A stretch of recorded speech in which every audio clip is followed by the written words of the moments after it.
everybody, Jeff here with 242. So glad you're here. Thanks for joining us. We're so glad that you're along with this journey. We're starting a new conversation in the month of November, because that's what this is. So if you're listening to this in November, thanks for joining us. If you're listening to this later, thanks for joining us.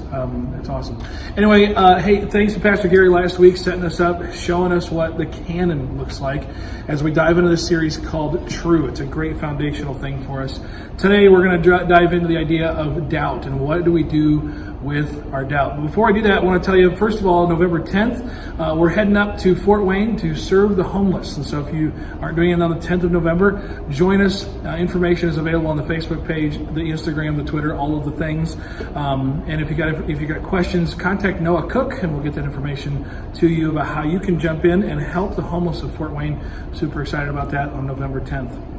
So we're starting this series called True. Pastor Gary started it last week, and we're diving into this idea of doubt. Now, I've heard it said before that doubt is not toxic to faith, silence is. And so really what we want to do today is kind of wrestle through what is our doubts, what are our doubts, and how do we navigate those things. The reality is that doubt is a common thing.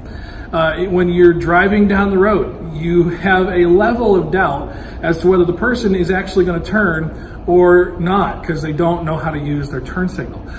You have a level of doubt when you sit down on a chair. There's probably a very small level of doubt, unless you're like me and it's a rickety. I don't know why you're laughing right now. It's not fun. Anyway, anything in life, we have a level of doubt. We have some measure of doubt with certain things that happen. But oftentimes doubt of whether or not someone's going to turn, or whether or not we're going to have a positive conversation with the person that we have some tension with or not, often those things don't lead us to distrust Jesus. They can lead us to distrust those people, though. When we have a conversation with a person who maybe we do have some tension with, and we really doubt whether or not that thing's going to go positive, we can start to doubt that person and their intention and their motives. I want to talk about this when it comes to our faith. Now, we're going to hone in on this thing that's happening in Matthew 21. And so Jesus is walking with his disciples, and this is what it says in verse 18. In the morning, he was returning to the city. He became hungry. And seeing a fig tree by the wayside, he went to it and found nothing on it but leaves. And he said to it, "May no fruit ever come from you again." And the fig tree withered at once. The disciples saw it. They marveled, saying, "How did the fig tree wither at once?" Now, keep in mind really quick, this is into his ministry. This is at the end of Matthew's gospel. This is years into his ministry. They've been walking with him for many years. They've seen miracles. They've seen healings. They've seen all kinds of stuff. And they ask the question, how does this thing wither right when you stand? He goes on and answers them in verse 21. "Truly, truly, I say to you, if you have faith and do not doubt, you will not only do what has been done to the fig tree, but even if you say to this mountain, be taken up and thrown into the sea, it will happen.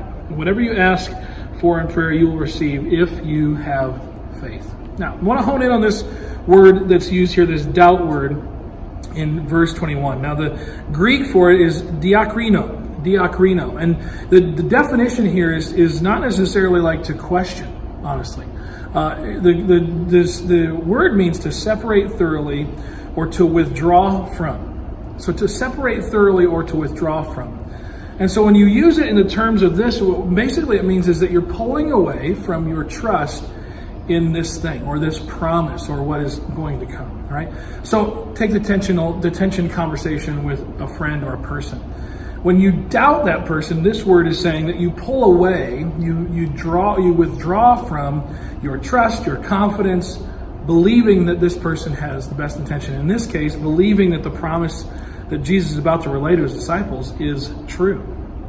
So here's the thing I think needs to happen. And oftentimes when we start wrestling through some doubts that we may have about the Bible, or some wrestling that we have about Jesus, or some wrestling we have about faith, or even our own faithfulness to God, oftentimes what needs to happen is that it's not so much that we need to like refute it and say it's not there, because it's going to be there, right? It's not so much that we have to somehow come up with 10 steps to make sure I have enough faith. I just have to believe that what I'm going to ask for is going to happen. That's not even what he's saying. We have to get real about what we're actually doubting and what's causing us to, as the word uses, to withdraw from or to separate ourselves from this truth, this promise, whatever it is. See, because there's all kinds of things that push us away from Jesus. There's all kinds of things that push us away from people, right? Maybe it was a bad experience with a person, and that causes some tension and some separation between us. Maybe it was a bad, speaking of the church, maybe it was a bad church experience. You had a terrible conversation when you were younger that leads you to believe that maybe this whole thing about Jesus isn't really real or true. Or maybe there was a moment where you were faithful. You were on your knees praying to God, asking Him to do something in your life, and it just didn't happen. So what do we do with that?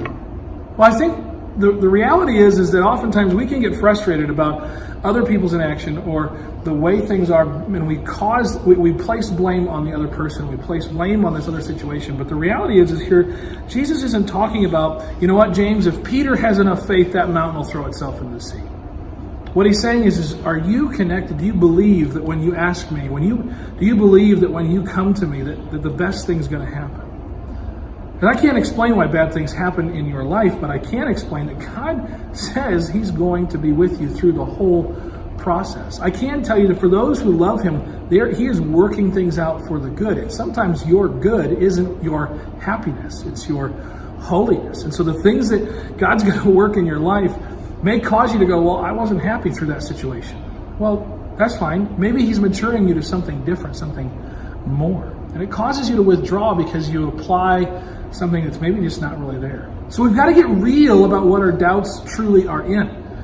See, I think the way I might say it is if we have to get real about what our doubt is so we can get real about what is true, right? We've got to get real about what our doubt is so we can get real about what is true. When Jesus is talking to His disciples about this fig tree, their doubt was not that the fig tree could wither. Their doubt was, is this really happening in front of us? Like, did that just actually happen? Maybe some questions that help us get real kind of come when we see the example of Nicodemus when he's talking to Jesus. He comes to Him in the night, right? And he says, does a man really have to be reborn? Like, what is this rebirth you're talking about? Can a man truly go back into his mother's womb and be reborn, right? Nicodemus isn't just talking about that. Nicodemus came to Jesus in the night. Nicodemus probably has some and Jesus even says to him, you're Jerusalem's teacher, you're Israel's teacher, you should know what rebirth is. As a matter of fact, we know now that the same idea of rebirth is what happens in mitzvah. So at bar and bat mitzvahs, those are the rebirth into adulthood or a birthing into adulthood in Jewish culture. So he should have had some concept of that, right? And so Jesus says, look, is that really what you're doubting? Is that really what's going on? I wonder if what happened was he's sitting here, he's coming to him in the middle of the night. Maybe he's starting to actually believe that this Jesus guy might actually be legit, but he can't let these other people know. Right? His doubt is not necessarily in, is this Jesus or not? His doubt is not necessarily in, does he have to be reborn? His doubt is this legit? Is this actually legit? So I want to give you a couple steps, because I think when we talk about this idea of doubt, it can cause us to live differently, especially live not fully into what God has for us and faithfully into what God has for us. The first one is this, is put words to your doubt. What is your doubt? Actually journal it out, wrestle it down to the ground, figure out what it is at the very core of what it is. Is your doubt with Jesus or is your doubt with His people?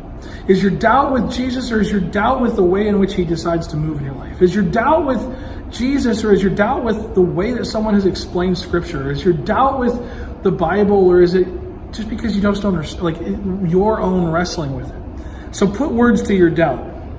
And then the second thing is that put thoughts to your questions. Have an idea. Okay, maybe I don't understand why bad things happen to people, but I can start to reason things out. The more that we talk about this stuff, the more that we wrestle it down to the ground, the easier it is for us to have a life of faith in the midst of doubt in our life, right? If we're able to put thoughts to it and wrestle and confess it even, by talking about it, we release its power because it's not secret anymore. It's not just in our heads. We're actually talking it out and talking about it with people. So put words to your doubt, put thoughts to your questions. And the last one is, when we don't like an answer, continue to look. I think sometimes what happens is when we look for an answer and we want a definitive answer to our questions, to our doubts, and we don't get one, we often turn to other sources for satisfactory answers or somewhat satisfactory answers, right? So instead of, well, I can't figure it out here, so I'm going to turn to this other answer, right? And since the Bible doesn't, with scientific knowledge, describe the beginning of the world, I'm going to look over here. And since I want the Bible to be definitive and be a scientific book, I start looking at these other answers, and it starts to have me cause questions in my life.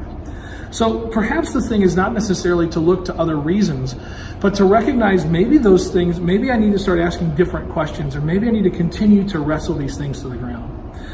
I think what stops us from living into this is believing that our doubts are more powerful than our faith. Right? So having this feeling that somehow the things that I'm doubting are squelching all of any faith I might have. That because I have a small doubt in something, because we don't talk about it, because we don't wrestle with it, because we don't seek answers, we simply give it more and more power. And when we do that, we start to question everything that we believe. I want to challenge you today, and I want to say this. If you put words to your doubt, if you start putting thoughts to your questions, and you start continuing to seek and not seeking from other places, I wonder what would happen with those things that you're doubting. I wonder what journey it would lead you on. That perhaps just because the Bible doesn't explain with scientific precision exactly what it looked like at the very beginning, that just because science has a different answer doesn't mean that the Bible is completely wrong. And it doesn't mean that you can't have faith in Jesus. That perhaps these things are on a journey that give us more and more understanding about who Jesus is. The last thing I just want to say is this before I let you go. In your small groups today, what I would love for you to talk about is, what are the things that are holding you back from living the life that God has intended you? Like, what is stopping you? What doubts do you have right now in your life that are causing you to say, yeah, I can't go there. I can't believe that. I can't journey on that. What are those things? What are some of those things that are holding you back? Because here's the deal. If there's any people who would be helpful for you to wrestle with these things right now, they're sitting right around you right this second. So the question is are we going to put words to our doubt? Are we going to think through our questions? And are we going to press and continue to press instead of giving up for satisfactory answers? That's really what's in front of us tonight. I don't think faith has to be, or doubt has to be toxic to faith. I think silence is toxic to faith. And the question is, are we going to get things out in the open so that we can continue to wrestle with these things and live the life that God has for us in the midst of some of our questions? Thanks for journeying with us. Next week, we're going to dive into this idea of fear and how fear can kind of move us away from the things that we believe are true. Again, if you haven't yet, make sure you check out the Instagram page. Get signed up for some of these service opportunities. There's like 3 or 4 of them this month in November. And then we're going to talk to you next week and we'll talk about fear as we continue this conversation of truth. Thanks a lot. Have a great day.